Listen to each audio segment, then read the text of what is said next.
ప్రభునందు మాకు అత్యంత ప్రియులైన దేవుని ప్రజలందరికీ ఈ ఉదయకాల సమయంలో యేసుక్రీస్తు వారి అత్యంత శుభప్రదమైన శ్రేష్టమైన పూజింపదగిన నామం పేరిట శుభాలు తెలియజేస్తున్నాను.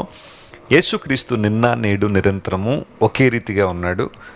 ఆయన యుగ యుగములకు ఒకే రీతిగా ఉంటాడని లేఖనం సెలవిచ్చింది. మారని మాట తప్పని దేవుణ్ణి మనం ఆరాధన చేస్తున్నాం. మనకున్న అతిశయం అదే, మన దేవుడు గొప్పవాడు, ఆయన కీర్తనీయుడు. ఎవరైతే ఆయన్ను మనస్ఫూర్తిగా స్తుతిస్తారో, యథార్థంగా ఆరాధన చేస్తారో వాళ్ళందరూ కూడా ఆధ్యాత్మికంగా పటిష్టమైన స్థానంలో ఉంటారు. ప్రతిరోజు ఉదయాన్నే లేచిన తర్వాత ప్రార్థన చేసుకుని దేవుని వాక్యాన్ని చదివిన తర్వాత ఒక వాగ్దాన సందేశాన్ని బైబిల్ నుంచి మనం వింటున్నాం. మీలో చాలామంది వాగ్దానం ద్వారా దీవెన పొందుతూ ఆత్మలో బలపడుతున్నందుకు నేను ప్రభువును స్తుతిస్తున్నాను. ఈరోజు వాగ్దానం కోసం కనిపెడుతున్నారు కదా, పరిశుద్ధ గ్రంథం తెరిచి 22వ కీర్తన 26వ వచనాన్ని చదువుకుందాం. Psalm 22 and verse 26. దీనులు భోజనము చేసి తృప్తి పొందెదరు, యెహోవాను వెదకువారు ఆయనను స్తుతించెదరు. మీ హృదయములు తెప్పరిల్లి నిత్యము బ్రతుకును. మీ హృదయములు తెప్పరిల్లి నిత్యము బ్రతుకును అనే మాట చాలా అద్భుతమైన మాట. 22వ కీర్తనను మెస్సయానిక్ సామ్ అంటారు. ఎందుకోసం అంటే యేసుక్రీస్తు ప్రభువును గురించిన ప్రవచనాలు కొన్ని దీనిలో మనకు కనబడతాయి. యేసు ప్రభు జీవితం ప్రవచనానుసారమైన జీవితం. అకస్మాత్తుగా నీ లోకానికి వచ్చి వెళ్ళిపోలేదు. ఆయన గురించిన ప్రవచనాలు ఎన్నో పాత నిబంధన లేఖనాల్లో మనం చూస్తాం. ప్రపంచంలో ఏ వ్యక్తి గురించి కూడా ఇన్ని ప్రవచనాలు లేవు. ఇన్ని ప్రవచనాలు నెరవేర్చుకోలేదు ఏ ఒక్కరు కూడా. యేసుక్రీస్తు ప్రభు జీవితాన్ని గురించిన ప్రవచనాలు స్పష్టంగా పాత నిబంధన గ్రంథంలో మనం చూస్తాం. అందును బట్టి 22వ కీర్తన మెస్సయానిక్ సామ్ అంటారు. అయితే ఇప్పుడు మనం చదివిన వాక్య భాగంలో దీనులు భోజనము చేసి తృప్తి పొందెదరు. ఆత్మలో దీనత్వం కలిగినవాడు. దీనత్వం అంటే చిరిగిపోయిన బట్టలు వేసుకున్నవారని కాదు, కానీ దీనత్వం అంటే దేవుని మీద ఆధారపడడం. ప్రతి చిన్న విషయానికి కూడా దేవుని మీద ఆనుకోవడం, ఆధారపడడం. ఒక చంటి బిడ్డ తన తల్లి ఒడిలో ఎలా ఆనుకుంటుందో లేదా ఆనుకుంటాడో, అలాగే దేవుని బిడ్డలు కూడా ప్రభువు మీద అలా ఆనుకున్న వారంగా ఉండాలి. సమస్తానికి ఆధారం ఆయనే, జీవాధారకుడు ఆయన, మన పోషకుడు ఆయన. అలాంటి దీనత్వం మనలో ఉన్నప్పుడు మనం భోజనము చేసి తృప్తి పొందుతామని. నేను కేవలం భౌతిక సంబంధం భోజనం గురించి నేను మాట్లాడడం లేదు. అఫ్ కోర్స్ దేవుడు మనకు తినడానికి ఆహారాన్ని, కట్టుకోవడానికి వస్త్రాన్ని దేవుడు మనకి ఇస్తున్నాడు. అన్న వస్త్రములు కలిగిన వారమే తృప్తి కలిగి ఉందు అని పౌలు భక్తుడు అన్నట్టుగా దేవుడు మనకు దయచేవాడు. అయితే దీనత్వం కలిగిన వాడు ఆధ్యాత్మికమైన తృప్తి కలిగి ఉంటారు. మేలుతో దేవుడు వారిని తృప్తిపరుస్తాడని బైబిల్లో రాయబడి. మన సోల్ సాటిస్ఫై అవ్వాలి అంటే హంబుల్నెస్తో మనం ఉన్నప్పుడు, హ్యూమిలిటీతో మనం ఉన్నప్పుడు దేవుడు మనల్ని సాటిస్ఫై చేస్తాడు. ఆయన మీద ఆనుకుని వరంగా మనం ఉన్నప్పుడు ఎంత తృప్తిని ప్రభువు మనకిస్తాడు. ప్రపంచంలో చాలామందికి ఈ రోజున లేనిదంటూ ఏదైనా ఉంది అంటే అది తృప్తే. కంటెంట్మెంట్ లేదు, సాటిస్ఫాక్షన్ లేదు. దురాశలు, భోగముల మీద ఆశలు, దురుద్దేశాలు ఎక్కువగా పెరిగిపోవడం ద్వారా కదా ప్రపంచంలో ఉన్న సమస్యలు, ఇబ్బందులు వస్తూ ఉన్నాయి. అయితే దేవుడు తన ప్రజలకు తృప్తినిస్తాడు.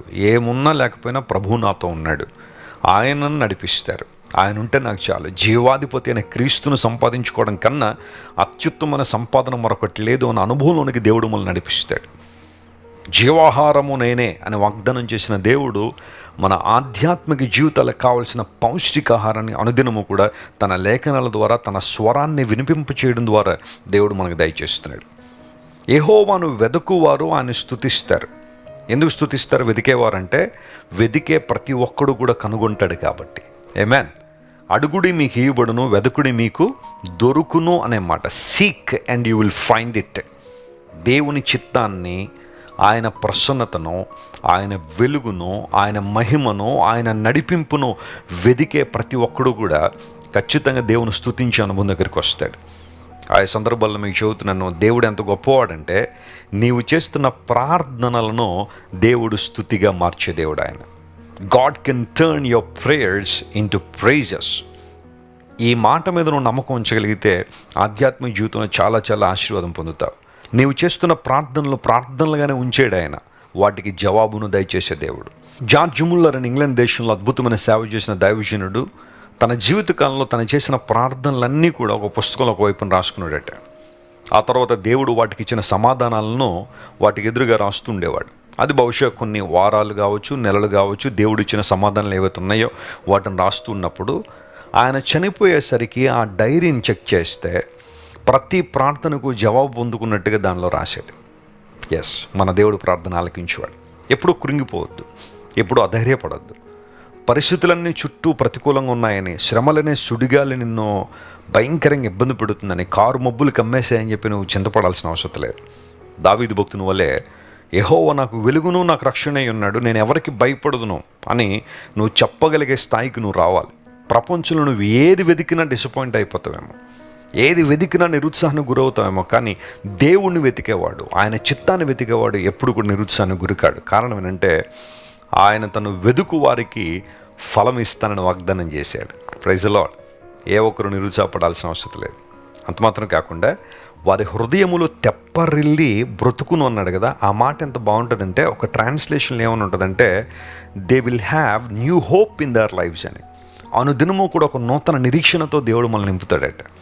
ఈ నిరీక్షణ మనల్ని సిగ్గుపరచదు. తెప్పరిల్లి అన్న మాట ఒక మాటలో చెప్పాలంటే న్యూ హోప్, నూతన నిరీక్షణ, నూతన అనుభవాలు, నూతన అభిషేకంతో దేవుడు మనల్ని నింపి తన మహిమ కొరకు వాడుకుంటారు. నీ హృదయం కృంగిపోవాల్సిన అవసరం లేదు, నీ హృదయం బంధకాల్లో ఉండాల్సిన అవసరం లేదు. దేవుడు తన నిరీక్షణతో నింపి నిన్ను తెప్పరిల్ల చేసి బ్రతికించే దేవుడు ఆయన. Hour God is the one who makes us alive. ప్రతి పరిస్థితిలో కూడా మనం బ్రతికింపజేసే దేవుడు ఆయన. ఆయన వైపు చూద్దాం. ఈరోజు ఈ వాగ్దానాన్ని క్లెయిమ్ చేసుకుని ప్రభువును స్తుతించండి. అసాధారణ అద్భుతాలు మీ జీవితంలో జరగాలని, మీరందరూ స్పిరిచువల్గా బలమైన స్థితిలో ఉండాలని మీకోసం పట్టుదలగా ప్రార్థన చేస్తున్నాను. కళ్ళు మూసుకుంటారా? ప్రార్థన చేద్దాం. ప్రేమగల తండ్రి, మీరు మాకు ఇచ్చిన వాగ్దాన సందేశాన్ని బట్టి నీకు స్తోత్రాలు. దీనులు భోజనం చేసి తృప్తి పొందుతారని, నిన్ను వెతికే వారు స్తుతిస్తారని, వారి ప్రాణములు వారి హృదయములు తెప్పరిల్లి బ్రతుకుతాయని వాక్యంలో రాయించావు.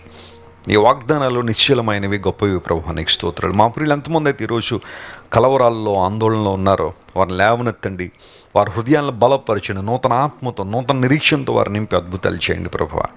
నిన్ను వెతికేవారు నేను స్తుతిస్తారన్నావు, ఎందుకంటే నిన్ను వెతికే ఏ ఒక్కడు కూడా నిరుత్సాహానికి గురి కాలేదు కనుక. మా ప్రియులను బలపరచండి. ఎవరైతే ఉద్యోగాల కోసం ప్రార్థన చేస్తున్నారో వారిని జ్ఞాపకం చేసుకోండి. సంతానం లేమితున్న వారిని మీరే జ్ఞాపకం చేస్తున్న వారి గర్భాలు తెరవండి. అనారోగ్యంతో ఉన్న వారిని, అప్పు బాధలో ఉన్న వారిని లేవనెత్తండి ప్రభు. అన్నిటికన్నా ప్రాముఖ్యంగా ఆత్మలో మా ప్రియులను అభివృద్ధిపరచండి, నీకు దగ్గరగా చేసుకోండి.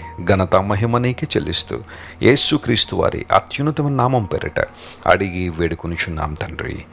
Amen, amen, amen. God bless you dear friends. Have a wonderful day. Christ worship centre ఓ బలమైన సంఘ ఉజ్జీవం. కొన్ని సంవత్సరాల క్రితం కేవలం ఇద్దరితో ప్రారంభించబడిన పరిచర్య నేడు ప్రపంచవ్యాప్తంగా లక్షలాది మందిని ప్రభావితం చేయుచున్నది. రాజమండ్రి, సికింద్రాబాద్, బెంగళూరు, చెన్నై, నెల్లూరు, దుబాయ్, బెహ్రైన్, కరీంనగర్, విశాఖపట్నం, గద్వాల్, కొవ్వూరు, మలకపల్లి, శ్రీలంక, భూటాన్, అడ్డతీగల, పాలమూరు, ఒంగోలు, బళ్ళారి, కోరుకొండ, పోతవరం, నల్లజర్ల, వెంకటరామయ్యగూడెం, మచిలీపట్నం, ఇందిరానగర్లతో పాటు అనేక గ్రామాల్లో క్రైస్ట్ వర్షిప్ సెంటర్ ఆరాధనలు జరుగుచున్నవి. వాక్య సంబంధమైన ఉజ్జీవంలో, పరిశుద్ధాత్మ సంరక్షణలో కొనసాగాలనుకునే ప్రతి ఒక్కరికి మా ప్రేమపూర్వక ఆహ్వానాన్ని అందిస్తున్నాము. రండి, ఆత్మతో సత్యముతో ప్రభువైన యేసుక్రీస్తును ఆరాధిద్దాం. మీరు ఇంతవరకు విన్న దైవ సందేశం మరియు దేవుని సేవకులు చేసిన ప్రార్థన మీకు ఆశీర్వాదకరముగా ఉన్నదని విశ్వసించుచున్నాము. ఈ సందేశాన్ని మీ స్నేహితులకు, బంధువులకు షేర్ చేయండి. మీకు ఏదైనా ప్రార్థన అవసరత ఉన్నచో మా ఫోన్ నంబర్లకు కాల్ చేయండి. దేవుడు మిమ్మల్ని ప్రేరేపిస్తే విశ్వాసంతో సాగుచున్న ఈ పరిచర్యను ప్రోత్సహించండి. మరిన్ని వర్తమానాలు, పాటలు వినుటకు జాన్ వెస్లీ మినిస్ట్రీస్ అను మా యూట్యూబ్ ఛానల్ను సబ్స్క్రైబ్ చేసుకొనండి. ప్రభువైన యేసుక్రీస్తు కృప మీకు తోడైండును గాక.